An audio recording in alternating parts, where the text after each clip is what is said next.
जय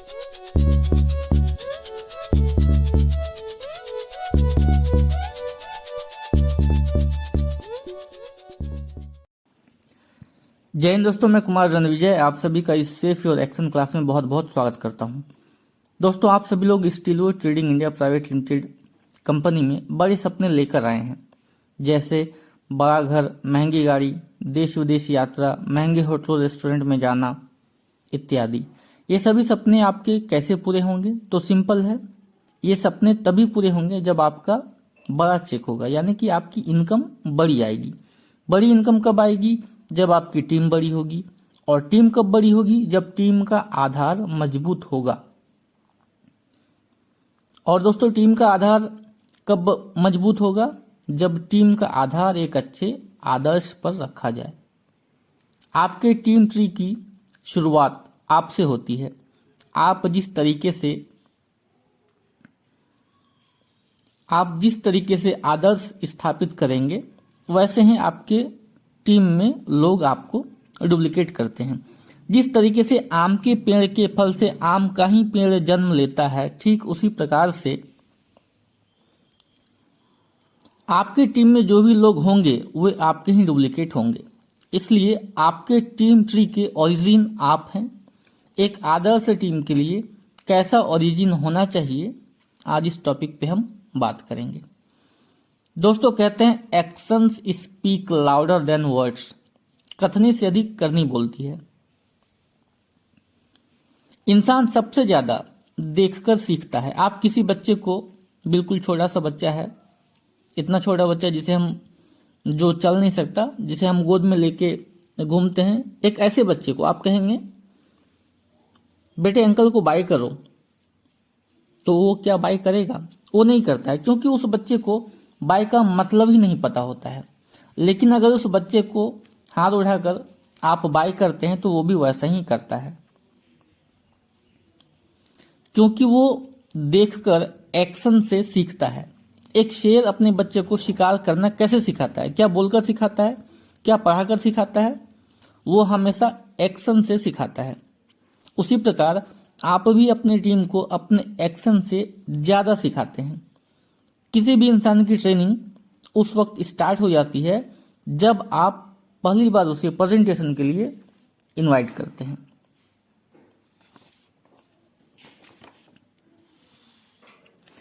वो आपके एक एक एक्शन से सीखना शुरू कर देता है।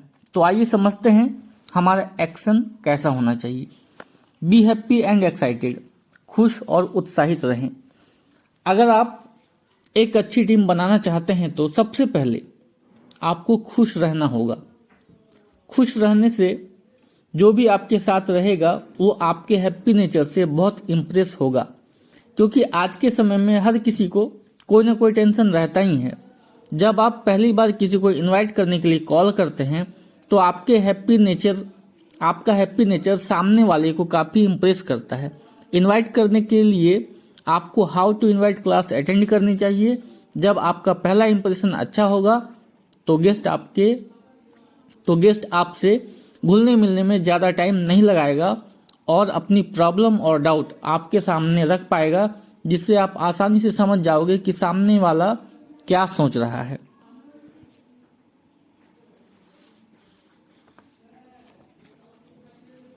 हैप्पी रहने का मतलब बहुत ज़्यादा फनी बनना नहीं है। अगर आप ज़्यादा ही फनी लगे तो सामने वाला आपकी बातों को हंसी में टाल देगा। इसलिए B genuine, be happy. Be prepared for new guest. नए गेस्ट के लिए तैयार रहें। जब आप नए गेस्ट से मिलने वाले हों तो आपको पहले से तैयारी करनी है कि गेस्ट आपसे कौन कौन से सवाल कर सकता है। आपके ड्रेस साफ और अच्छे होने चाहिए। आपके जूते साफ और पॉलिश्ड किए हुए हों। आपको कंप्लीट ड्रेस कोड में रहना है। Meet new guest with confidence. जब भी हम किसी गेस्ट से मिलें तो पूरे कॉन्फिडेंस के साथ मिलें। सामने वाला यह भी देखकर हमारे साथ काम करने को तैयार हो जाता है कि हम अपने काम को लेकर कितने कॉन्फिडेंट हैं। आपको अपने बिजनेस को लेकर कभी भी कोई झूठ नहीं बोलना है और ना ही कोई फॉल्स कमिटमेंट करना है। नहीं तो सच्चाई पता चलने पर कोई भी आपके ऊपर दोबारा विश्वास नहीं करेगा। अभी के लिए तो वो ज्वाइन कर लेगा, लेकिन बाद में हो सकता है वो क्विट कर जाए।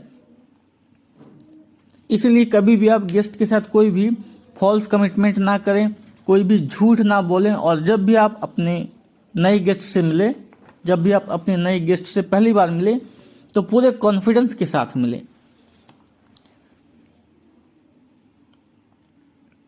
मेक हिम कंफर्टेबल, नए गेस्ट को आरामदायक महसूस कराएं। प्रेजेंटेशन से पहले आप नए गेस्ट को कंफर्टेबल करें और उसे रिलैक्स फील करवाएं। गेस्ट अगर दूर से आया है तो नाश्ता पानी के लिए पूछें। अगर वॉशरूम जाना चाहता है तो लेकर जाएं। वो इस काम में नया है और सभी उसके लिए अजनबी हैं। उसे नहीं पता अब क्या होगा और क्या बताया जाएगा, इसलिए उसे रिलैक्स करने की कोशिश करें। अपने टीम के लोगों से मिलवाएं, उससे अच्छा रिलेशन बनाएं, जिससे वो आपकी बातों को अच्छे से समझे। एक्सप्लेन अपॉर्चुनिटी विथ प्राउड, गर्व के साथ अवसर की व्याख्या करें।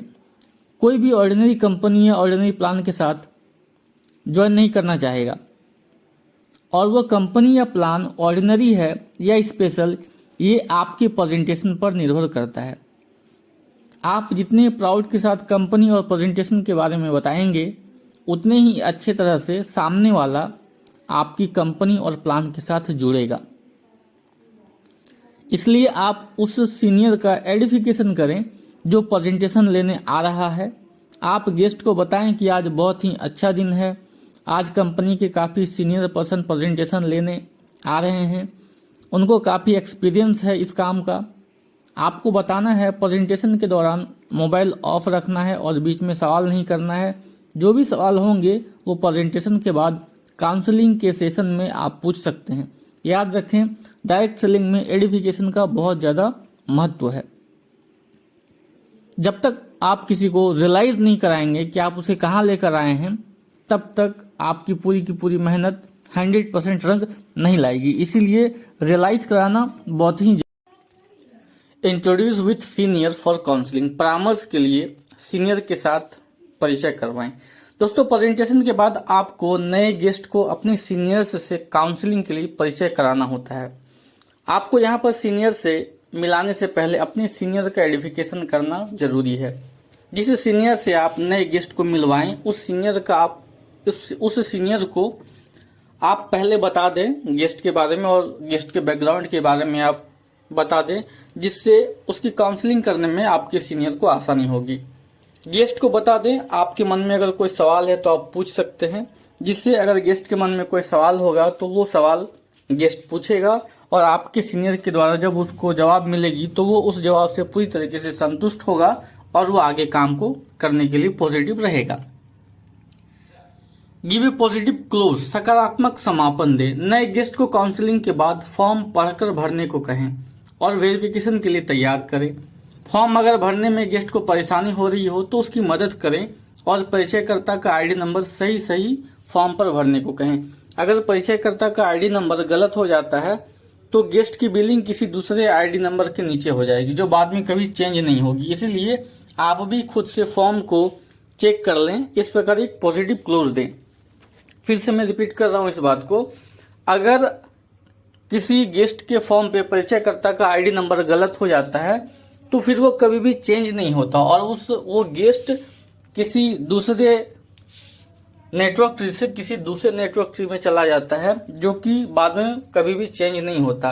इसलिए जब भी आप अपने गेस्ट का फॉर्म भरें तो इस बात का ध्यान रखेंगे कि आईडी आपको बिल्कुल ही सही भरना है। Be a friend not boss, दोस्त बने बॉस नहीं। आपके साथ जो भी पर्सन है या जो भी लोग आपके साथ रहते हैं उनके साथ आप एक दोस्त के तरीके से बिहेव करें। स्पेशली नए गेस्ट के साथ उसे भरोसा दिलाएं कि इस वर्क को करने में जो भी संभव हेल्प हो सकेगी आप करेंगे, चाहे सेल बढ़ाने में हो या प्रेजेंटेशन देने में या फिर उसकी टीम बिल्ड करने में। इससे न्यू पर्सन आपके साथ लंबे समय तक रहेगा और जल्द ही आपकी तरह एक लीडर बन जाएगा। लेकिन कुछ लोग बॉस बन जाते हैं और गेस्ट को ऑर्डर चलाने लगते हैं, ट्रेनिंग चले जाओ, ऑफिस चले जाओ, और खुद नहीं जाते। याद रखें, आप जो कर रहे हैं वही डुप्लीकेट होगा। कल उसकी गेस्ट आएगी और वो भी ऑर्डर चलाएगा, गेस्ट अकेला हो जाएगा और संभव है नेगेटिव हो जाए। इसीलिए हमेशा एक फ्रेंडली नेचर रखें, एक दोस्त की तरह बिहेव करें, बॉस बनने की कोशिश ना करें, क्योंकि आप जो करेंगे आपके टीम में, आपके नेटवर्क में सेम वही चीज डुप्लीकेट होगी। इन्वॉल्व इन वर्क, काम में शामिल करें। न्यू पर्सन को, न्यू गेस्ट को अपने काम में शामिल करें। चाहे आप किसी को बिजनेस प्लान दे रहे हैं या ट्रेनिंग की बात कर रहे हो, आप हमेशा उसे इन्वॉल्व करें। अगर वो इन्वॉल्व नहीं हो रहा है तो 2 मिनट रुक कर उसको समझाएं कि उसे भी आगे यही सब चीज करना है। इसीलिए सीखना जरूरी है। यदि वो वर्क में इन्वॉल्व नहीं होगा तो जल्दी ही बोर हो जाएगा और हो सकता है काम से क्विट कर जाए। इसलिए अपने काम में उसको इन्वॉल्व करने की पूरी कोशिश करें। Give lots of example of success, सफलता के कई सारे उदाहरण दे। किसी भी नए पर्सन को ट्रेनिंग के दौरान बीच बीच में अपने कंपनी या अपने साथ के लोगों की सफलता के बारे में बताएं, उनका बैकग्राउंड बताएं, उनकी सक्सेस स्टोरी बताएं और विश्वास दिलाएं कि वो भी सफल हो सकता है। जब आप ज्यादा से ज्यादा उसको एग्जाम्पल देंगे तो उसके भी मन में ऐसी भावना आएगी, उसके भी मन में एक उम्मीद पैदा होगी कि वो भी सक्सेस हो सकता है, वो भी कामयाब हो सकता है। इसलिए आप उसे बीच बीच में जरूर सक्सेस लोगों का एग्जाम्पल दें। लेट हिम विजुलाइज, उसे सफलता की कल्पना करने दें। जब आप किसी अपॉर्चुनिटी के बारे में बताएं तो सिर्फ ये नहीं बताएं कि आपने क्या अचीव किया है या दूसरे लोगों ने क्या अचीव किया है। उसे जो आप सक्सेस दिखा रहे हैं, उस सक्सेस की फोटो में उसका भी होना बहुत ही अनिवार्य है। सक्सेस की फोटो जब आप उसे दिखाते हैं तो उसके मन में भी ये भावना होनी चाहिए कि वो भी एक दिन यहाँ पे सफल होगा।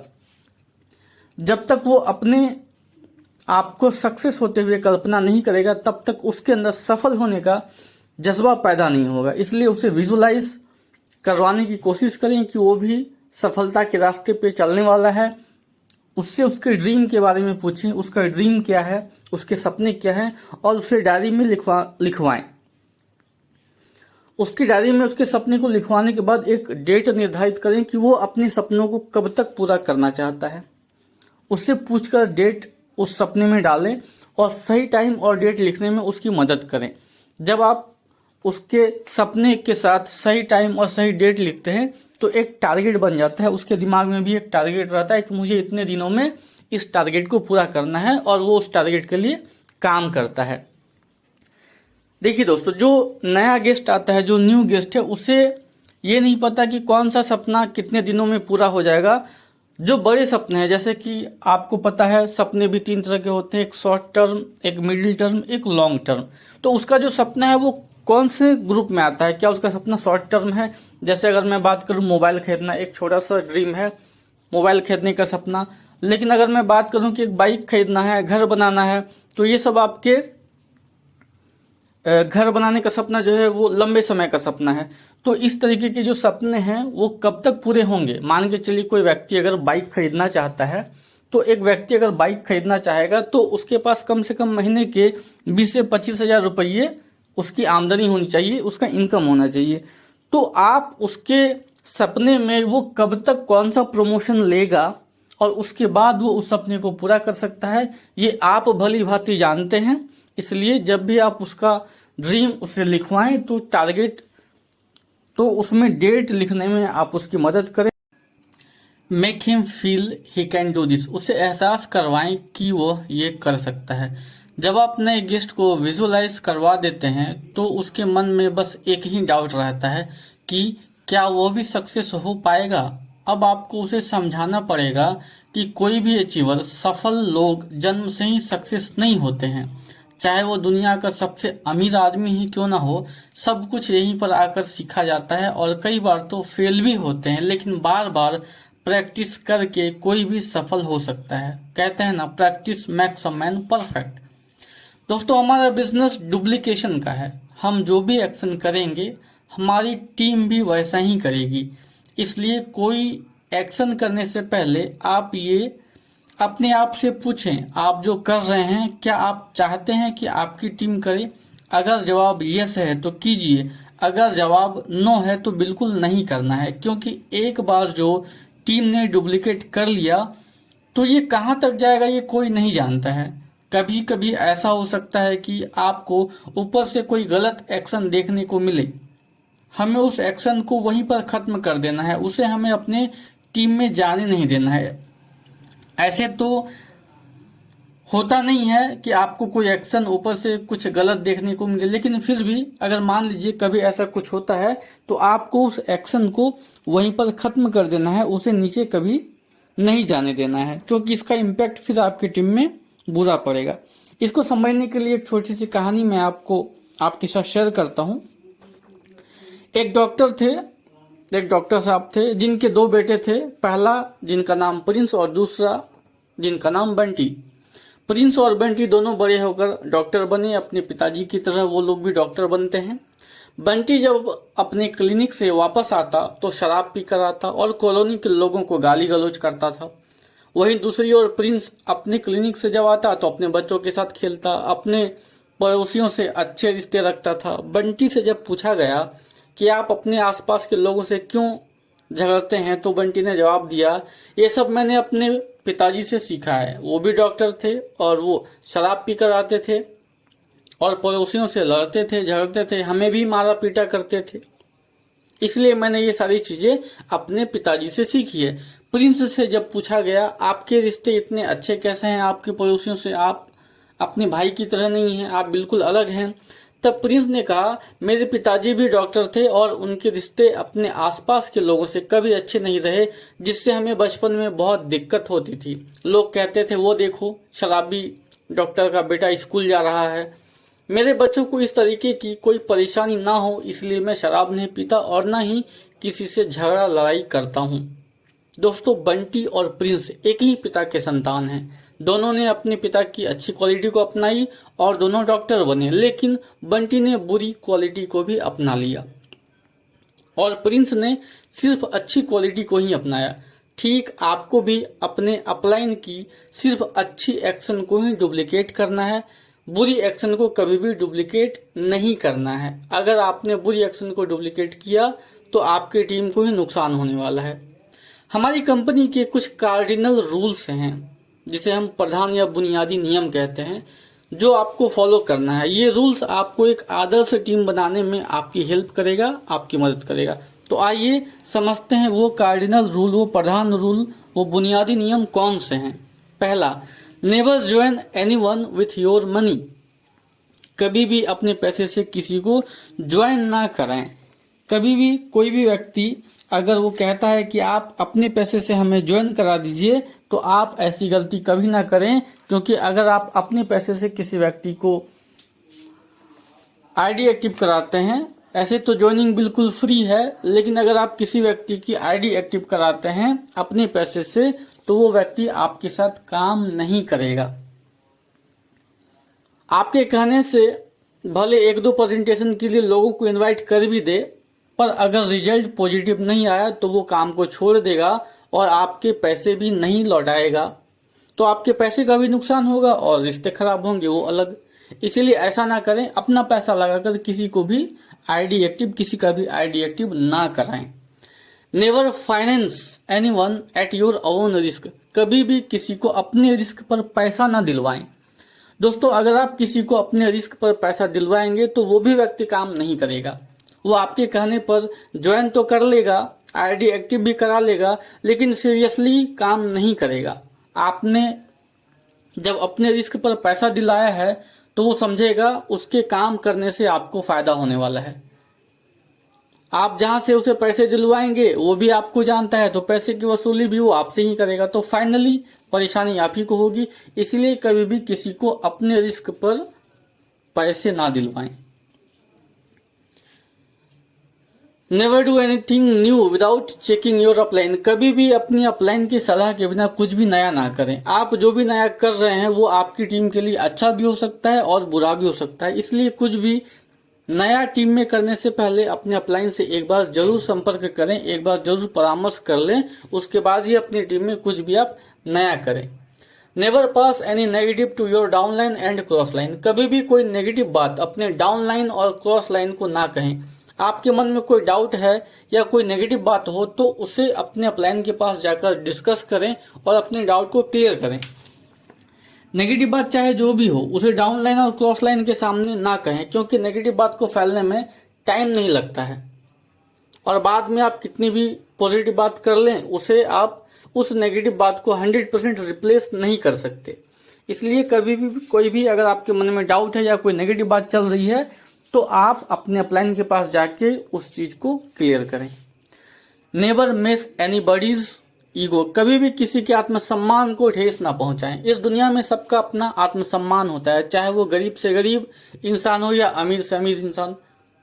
कभी भी कोई भी ऐसा बात या कोई भी ऐसा काम ना करें जिससे किसी के आत्मसम्मान को ठेस पहुंचे। हमारा बिजनेस सम्मान देने का है, ना कि किसी का अपमान करने का। इसलिए हर व्यक्ति को सम्मान दें, किसी को भी आप